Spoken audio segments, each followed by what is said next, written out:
Assalamualaikum warahmatullahi wabarakatuh. Nama saya Andrian Zoni Maulana, NIM B0D00023. Saya di sini akan mempresentasikan hasil makalah saya yang berjudul Demokrasi Indonesia. Langsung saja, yang pertama, apa itu demokrasi? Demokrasi Indonesia adalah sistem pemerintahan yang didasarkan oleh suatu prinsip, yaitu dari rakyat, oleh rakyat, dan untuk rakyat. Demokrasi merupakan salah satu sistem pemerintahan yang banyak dianut oleh negara-negara di dunia, termasuk Indonesia setelah meraih kemerdekaan tahun 1945.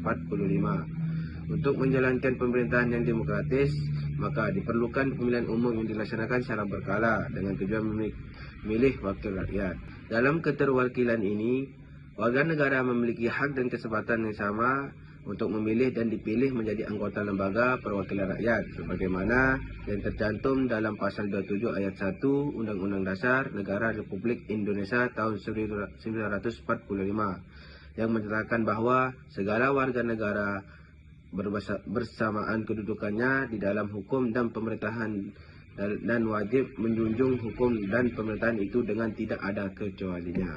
Yang kedua, pengertian demokrasi. Pengertian demokrasi berasal dari bahasa Yunani atau demokratia yang berarti kekuasaan rakyat.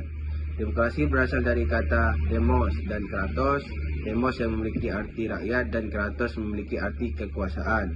Menurut Kamus Besar Bahasa Indonesia KPBI, demokrasi adalah gagasan atau pandangan hidup yang mengutamakan persamaan hak dan kewajiban serta perlakuan sama bagi semua warga negara. Yang ketiga, jenis-jenis demokrasi. Jenis-jenis demokrasi ada 6. Yang pertama, demokrasi parlementer.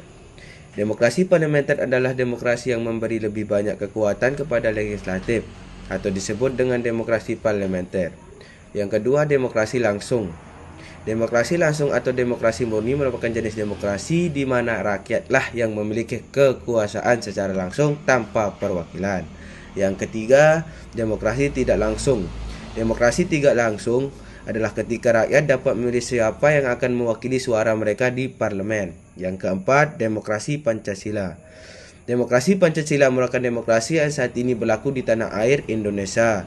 Yang kelima, demokrasi presidensial. Di bawah sistem demokrasi presidensial dipilih secara langsung oleh warga negara, presiden dan cabang eksekutif pemerintah kemudian tidak bertanggung jawab kepada legislatif. Yang keenam atau yang terakhir, demokrasi liberal.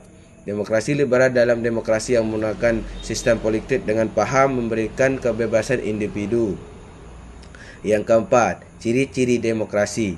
Ciri-ciri demokrasi ada 9, yaitu yang pertama, adanya keterlibatan warga negara rakyat dalam pengambilan keputusan politik baik langsung maupun tidak langsung. Yang kedua, adanya pengakuan, penghargaan dan perlindungan terhadap hak-hak asasi rakyat. Yang ketiga, adanya persamaan hak bagi seluruh warga negara dalam segala bidang. Yang keempat, adanya lembaga peradilan dan kekuasaan kehakiman yang independen sebagai alat penegakan hukum. Yang kelima, adanya kebebasan dan kemerdekaan bagi seluruh warga negara. Yang keenam, adanya media massa yang bebas untuk mencarikan informasi dan mengontrol perilaku dan kebijakan pemerintah. Yang ketujuh, adanya pemilihan umum untuk memilih wakil rakyat yang duduk di lembaga perwakilan rakyat. Yang kedelapan, adanya pemilihan umum yang bebas, jujur, adil untuk menentukan pemilih memimpin negara dan pemerintahan serta anggota lembaga perwakilan rakyat. Yang kesembilan, adanya pengakuan terhadap perbedaan keagamaan, suku, agama, golongan dan sebagainya. Sekian, terima kasih. Wassalamualaikum warahmatullahi wabarakatuh.